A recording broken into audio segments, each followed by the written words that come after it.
Assalamualaikum warahmatullahi wabarakatuh. Waalaikumsalam warahmatullahi wabarakatuh. Bismillahirrahmanirrahim. Alhamdulillahi rabbil alamin.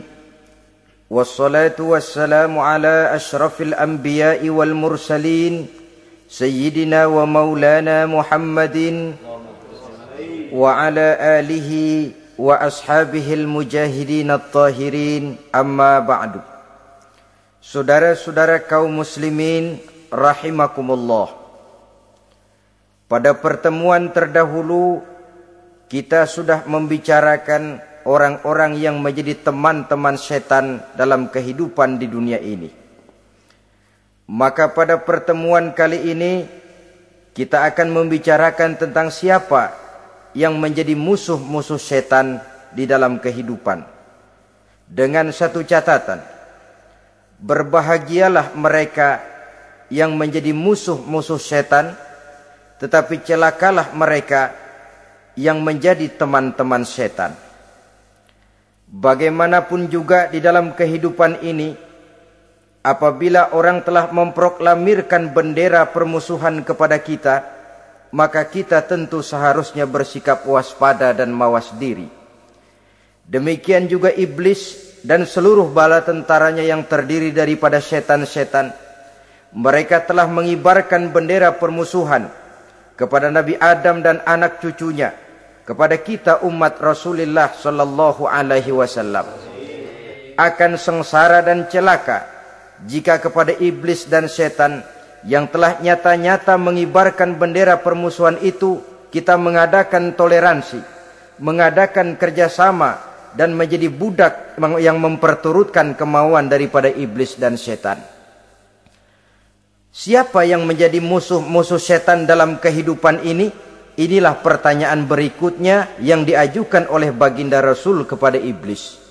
Hai iblis, kalau teman-temanmu adalah seperti yang telah engkau jelaskan tadi, sekarang cobalah beritahu saya, siapa di antara umatku yang menjadi musuhmu dalam kehidupan ini?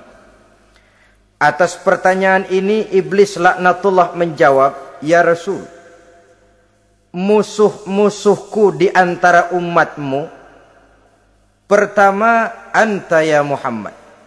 Musuhku yang pertama adalah engkau, wahai Muhammad. Kenapa iblis mencatat Nabi Muhammad sebagai tokoh nomor satu dalam deretan musuh-musuhnya? Mudah difahami. Pertama, keberadaan Rasul merupakan rahmah lil alamin, rahmah bagi lingkungan. Yang kedua, beliau berfungsi menyelamatkan manusia dari tempat yang gelap gulita, dari tempat kesesatan menuju tempat yang terang benderang, penuh berisi petunjuk dan hidayah dari Allah Subhanahu wa taala. Maka menurut iblis, inilah manusia perintang pertama atas segala daya dan usahanya menggelincirkan manusia ke jalan yang dimurkai oleh Allah Subhanahu wa taala. Kalau kita baca sejarah, risalah yang dibawa oleh Nabi Muhammad ini memang merupakan risalah yang membawa rahmah bagi alam sekitarnya. Ada sedikit perbedaan dengan risalah-risalah sebelum beliau. Sepertinya risalah yang dibawa oleh para rasul terdahulu itu mempunyai efek yang langsung pada kehidupan di dunia ini. Nabi Nuh misalnya menyampaikan agama. Hai umatku, ini agama. Umat menentang, turun banjir yang menenggelamkan orang-orang kafir. Azab diturunkan pada waktu itu juga, pada saat nabinya masih hidup. Jadi azabnya itu jenis cash, kontan. Nabi Soleh, hai umatku, ini agama. Mereka menolak, turun gempa bumi yang amat hebat menggulung orang-orang kufur. Nabi Musa, hai umatku, ini agama. Mereka menolak, sebagian ditenggelamkan di Lautan Merah, sementara sebagian lain dikutuk menjadi monyet-monyet yang hina seperti diceritakan dalam Al-Qur'anul Karim. Lain dengan Rasulullah sallallahu alaihi wasallam. Bagaimanapun kurang ajarnya umat yang dihadapi oleh beliau, bagaimanapun menentangnya jamaah yang dihadapi oleh beliau, azab tidak turun sepanjang beliau masih hidup. Ini merupakan jaminan dari Allah, wa ma kana Allahu liyu'azzibahum wa anta fihim. Allah sama sekali tidak akan menurunkan azab selama engkau wahai Muhammad masih hidup di tengah-tengah umatmu. Jadi keberadaan Nabi Muhammad merupakan jaminan keselamatan bagi umatnya. Selama beliau masih hidup, azab tidak turun bagaimanapun kurang ajarnya umat. Di sini sedikit bedanya dengan nabi-nabi terdahulu. Juga perbedaan dalam pola dakwah. Nabi Nuh ketika dakwahnya ditolak oleh umat, keluar doanya meminta umatnya ditenggelamkan. Tetapi Nabi kita ketika dilontari batu oleh umat, malah beliau mendoakan umatnya agar memperoleh hidayah. Oleh sikap yang semacam ini, wajar lalu iblis menganggap Nabi Muhammad sebagai musuh ranking pertama. Yang kedua, siapa musuhmu di antara umatku? Yang kedua kata iblis, musuhku Muhammad imamun adil. Pemimpin yang adil. Itu yang akan menjadi musuhku di dunia ini. Putus asa iblis menghadapi pemimpin yang adil. Tipu dayanya tidak terkena. Segala tingkah polanya tidak diperturutkan. Imam yang adil, pemimpin yang adil merupakan musuh daripada iblis laknatullah alaih. Apa sebabnya? Karena pemimpin yang adil mempunyai dampak dalam kehidupan di dunia ini. Melindungi orang banyak, menenteramkan orang banyak. Makin aman, tentram, tenang situasi dan kondisi, makin mudah orang melaksanakan ibadah. Makin tekun orang melaksanakan ibadah, makin dekat dia dengan Allah. Makin dekat manusia dengan Allah, makin jauh dia dari iblis. Sebab dua hal ini selalu kontradiktif. Jika kita jauh dari Allah, tentu dekat dengan iblis. Jika kita jauh dari iblis, harus dekat tentu dengan Allah. Dan begitu selanjutnya. Dalam kaitannya dengan kehidupan kita sekarang, saudara-saudara, disinilah perlunya mempersiapkan manusia. Membangun manusia itu jauh lebih sulit daripada membangun jembatan. Membangun manusia itu lebih sulit daripada membangun gedung-gedung bertingkat. Termasuk membangun dan mempersiapkan calon-calon pemimpin yang adil di masa yang akan datang. Membangun jembatan penting. Tapi lebih penting daripada membangun jembatan adalah membangun manusia yang bikin jembatan. Sebab kalau manusia yang bikin jembatan tidak dibangun lebih dahulu, saya khawatir jembatannya nanti habis dimakan oleh yang bangun jembatan. Mengaspal jalan raya penting. Lebih penting dari mengaspal jalan raya, membangun manusia yang mengaspal jalan itu. Sebab kalau manusia yang mengaspal jalan bermental rusak dan bejat, saya khawatir jalan belum selesai, aspalnya habis dimakan oleh yang ngaspal. Inilah pentingnya membangun manusia pembangunan. Semua tugas-tugas besar, semua pekerjaan-pekerjaan yang baik harus berangkat dari niat yang baik, berangkat dari hati yang bersih. Siapapun adanya kita, apapun profesi kita. Yang jadi kiai, marilah berangkat dari niat yang bersih. Yang jadi mubalik, marilah berangkat dari niat yang bersih. Niatnya itu mau menghidupkan Islam atau mau cari hidup jual Islam. Kalau mau menghidupkan Islam, mari sama-sama kita berjuang. Tapi kalau mau cari hidup untuk dengan menjual Islam, minggir saja daripada nanti bikin malu. Yang mengurus masjid, mari berangkat dari niat yang bersih. Ngurus masjid itu niatnya mau menghidupkan masjid atau mau cari hidup di dalam masjid. Kalau mau menghidupkan masjid, mari. Tapi kalau mau mencari hidup di dalam masjid, tolong minggir saja daripada nanti bikin aib. Yang jadi orang alim, mari berangkat dari niat yang bersih. Jangan memperjualbelikan fatwa, yang halal dikatakan haram, yang haram jadi samar-samar, nanti membingungkan umat. Berangkat dari niat yang bersih, membangun manusia, pembangunan. Ini barangkali istilah yang lebih kena. Saudara-saudara kaum muslimin rahimakumullah. Setiap kita pada hakikatnya punya bakat. Secara fitrah yang kita bawa, bakat apapun kita ini punya. Saudara punya bakat jadi pemimpin, saudara pun punya bakat jadi pengkhianat. Saudara punya bakat jadi orang soleh, saudara juga punya bakat jadi orang salah. Saudara punya bakat jadi orang besar, saudara pun punya bakat jadi orang hina. Seluruh bakat ada di dalam diri kita. Tinggal nanti pertumbuhannya mana yang lebih subur. Saudara punya sifat berani, saudara pun punya sifat takut. Seberani-beraninya orang mesti ada sifat takutnya. Nanti mana yang tumbuh lebih subur? Kalau takutnya tumbuh lebih subur, dia akan jadi orang penakut. Kalau beraninya yang tumbuh lebih subur, dipupuk oleh lingkungan, pendidikan dan sebagainya, dia akan tumbuh jadi orang pemberani. Oleh karena itu, agama merupakan lingkungan yang subur untuk menumbuhkan benih-benih yang baik yang kita bawa bersamaan dengan lahirnya kita ke alam dunia ini. Setiap kita, saya, saudara, punya bakat jadi pemimpin, punya bakat jadi pengkhianat, punya bakat jadi pengabdi, punya bakat jadi koruptor, punya bakat jadi pemelihara, punya bakat jadi perusak. Tinggal nanti lingkungan, pendidikan yang menumbuhkan mana yang tumbuh lebih subur. Kalau lingkungan saudara lingkungan maling, maka sifat pengkhianat akan tumbuh lebih subur. Kalau nanti saudara jadi pemimpin, insya Allah korupsi. Lingkungan yang menumbuhkan sifat mengabdi, sifat berbuat tanpa pamrih, kalah.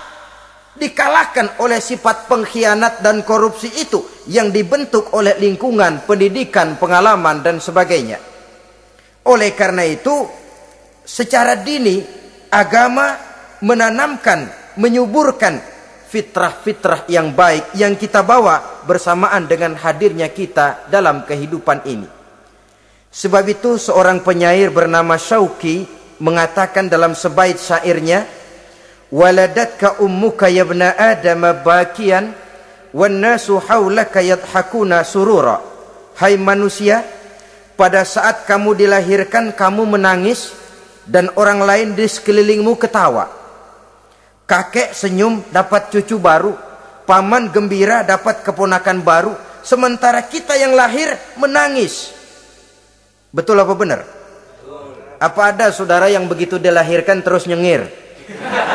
Saya kira kabur dukunnya itu. Setiap kamu hai manusia lahir dalam keadaan menangis, orang sekelilingmu tertawa. Karena itu katakan kepada mereka yang senyum di sekelilingmu, hai manusia, pada saat saya dilahirkan saya menangis dan kamu semua tertawa. Baik manusia. Tapi nanti pada satu saat harus terjadi kebalikannya. Kalau dikala saya lahir saya menangis dan kau semua senyum, nantilah manusia. Kalau satu saat saya meninggalkan alam dunia ini, saya akan berangkat dengan senyum. Dan kalian semua akan berurai air mata. Kalau perlu dari Sabang sampai Merauke kibar bendera setengah tiang. Kalau perlu. Jangan terbalik, kita mati melotot orang malah gembira. Karena hidup selalu membawa sifat-sifat yang merusak. Inilah orang kedua yang menjadi musuhnya iblis dan beruntung menjadi musuh iblis. Siapa? Imamun adil, pemimpin yang adil. Saudara-saudara kaum muslimin rahimakumullah. Yang ketiga musuh iblis, ghaniyun mutawadhi, orang kaya yang rendah hati, orang kaya yang tidak sombong. Kaya apa saja, Baik kaya oleh karena ilmu, orang yang kaya karena ilmu disebut orang alim. Baik kaya karena materi, orang kaya karena materi dinamakan hartawan. Baik kaya karena kedudukan, orang yang kaya karena kedudukan dinamakan pejabat. Orang kaya yang rendah hati itu musuh iblis. Beruntung dia menjadi musuh iblis. Iblis tidak senang ada orang kaya tidak sombong. Tapi iblis paling senang kalau ada orang kaya sombong. Lebih senang lagi iblis kalau ada orang miskin sombong. Masya Allah. Orang kaya sombong, walaupun iblis senang, orang masih bilang pantas saja dia sombong, kaya apaan aja punya. Udah miskin sombong, kira-kira yang disombongin apaan? Dalam segala bentuknya sombong ini Allah tidak senang. Tapi iblis senang. Kenapa? Karena sponsor sombong iblis. Kan yang pertama kali sombong iblis toh. Ketika disuruh sujud kepada Nabi Adam, dia nggak mau. Ini kesombongan pertama yang terjadi dalam sejarah. Ketika ditanya kenapa kau tidak mau sujud iblis? Ah, saya kan dibikin dari api, Adam dari tanah. I am the best. Saya lebih hebat daripada iblis, daripada Adam. Adam baru kemarin dibikin, saya sudah lama. Kata Allah, kamu sombong iblis, ini surga bukan tempat orang sombong. Keluar! Terusir dia dari surga. Jadi, kesombongan pertama adalah kesombongan yang dilakukan oleh iblis. Dan dia tanamkan itu kepada kita, supaya jadi orang sombong. Karena itu, sombong ilmu, Allah nggak senang, tapi iblis senang. Mentang-mentang ada ilmunya. Nih, satu-satunya ustadz di sini ya. Semua mesti ngaji sama gue. Kalau nggak ngaji sama gue, Islamnya kurang tapi bener. Sombong karena ilmu. Sombong karena pangkat. Mentang-mentang pakai bintang di pundak, jalan pundak duluan. Yang wajar saja hidup ini. Sombong harta pun begitu. Kaum muslimin rahimakumullah. Orang kaya yang rendah hati dimusuhi oleh iblis, tapi dicintai Allah, dicintai Rasul, dicintai malaikat. Caranya bagaimana? Kembali kepada satu kesadaran bahwa pada saat terlahir ke alam dunia ini tidak ada yang pernah kita bawa. Kalau sekarang kita punya rumah, punya kebun, punya kendaraan, punya pabrik, punya segala macam benda, apa itu? Titipan. Pada suatu saat akan diambil kembali oleh yang menitipnya. Kalau titipan itu pandai kita jaga, pandai kita syukuri, titipan akan makin banyak. Sama juga kita dalam kehidupan. Kalau orang bisa kita percaya, saya mau pergi ke luar negeri, rumah saya titip kepada tetangga. Saya pulang dari luar negeri, isi rumah tetap tidak berkurang, malah dibersihi, malah disapu, dihilangkan kotorannya. Tentu bukan main syukur saya, girang saya. Akan bertambah kepercayaan saya untuk menitipkan apa saja. Ini makna la in syakartum la azidannakum wa la in kafartum inna azabi lasyadid. Kalau kamu pandai bersyukur, aku tambah nikmat. Tapi kalau kamu ingkar, azabku teramat pedih. Artinya apa? Nikmat bisa berubah menjadi azab kalau kita tidak pandai mensyukurinya. Ma'asyiral muslimin rahimakumullah.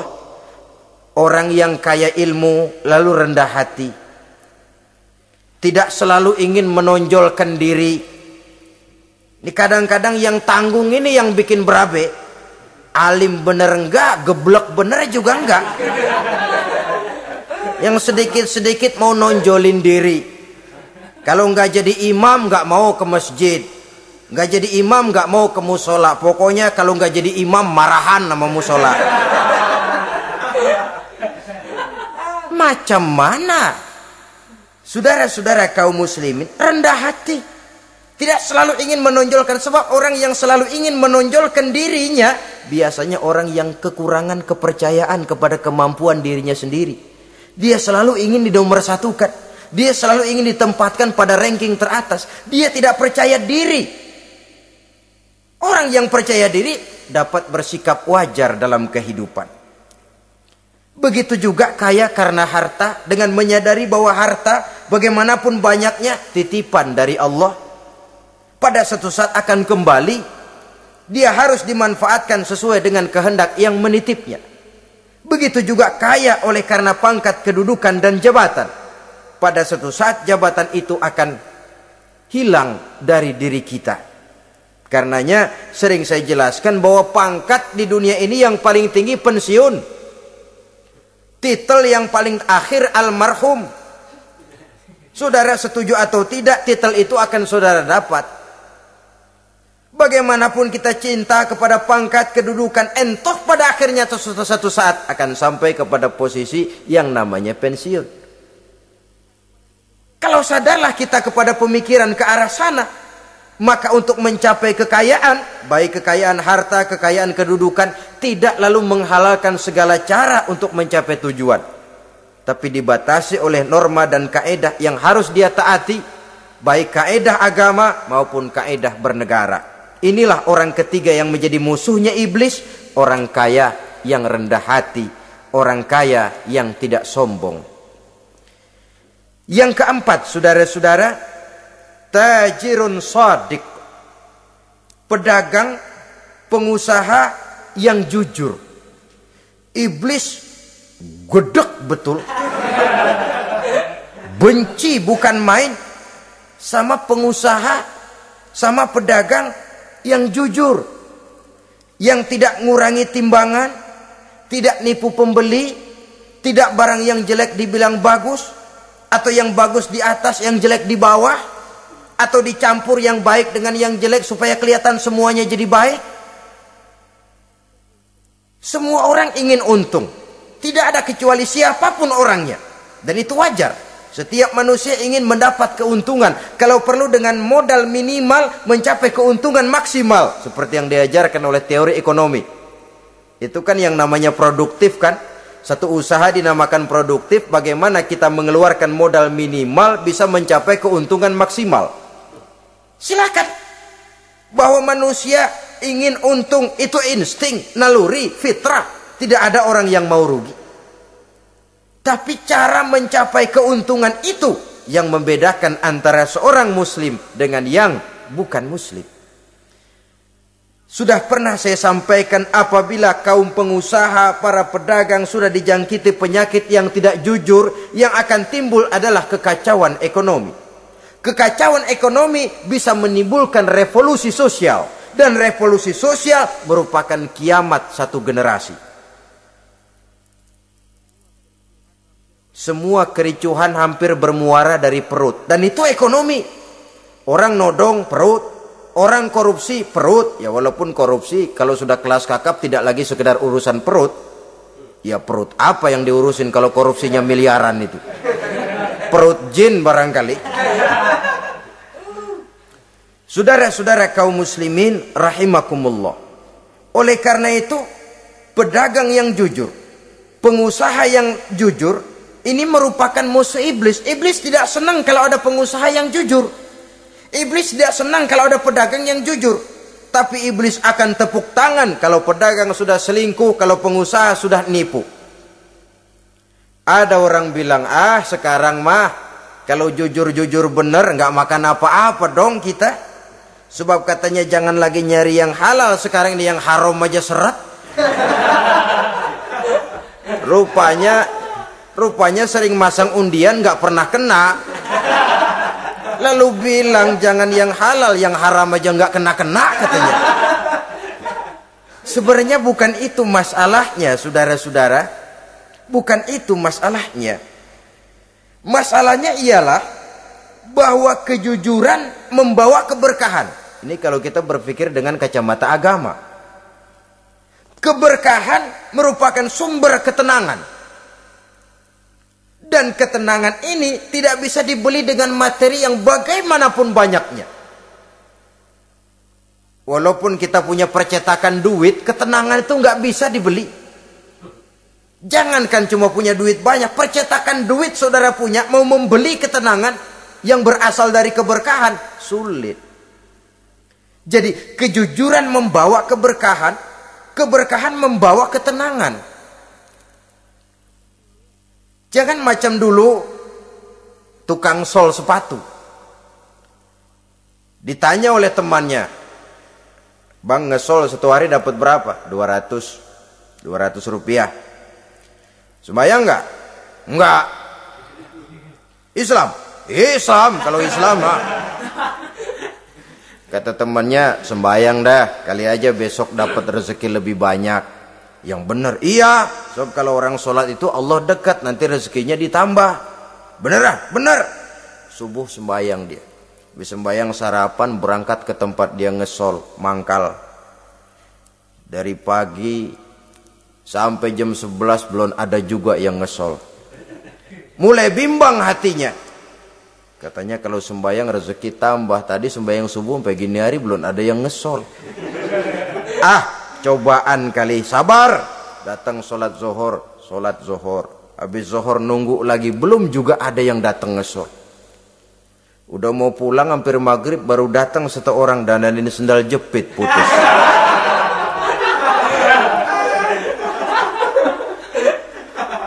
Sudah bayar 25 rupiah, pulang dia si tukang sol ini, ketemu sama temennya yang nyuruh sholat tadi. Ditanya, "Bagaimana penghasilan ini hari?" Apa dijawab? "Gua kapok deh sembahyang."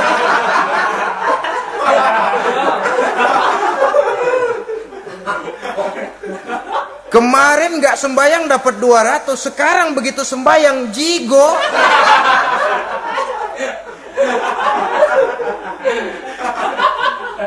Dia tidak sadar bahwa dengan dari kacamata agama, 25 rupiah yang membawa berkah jauh lebih baik ketimbang 200 uang panas.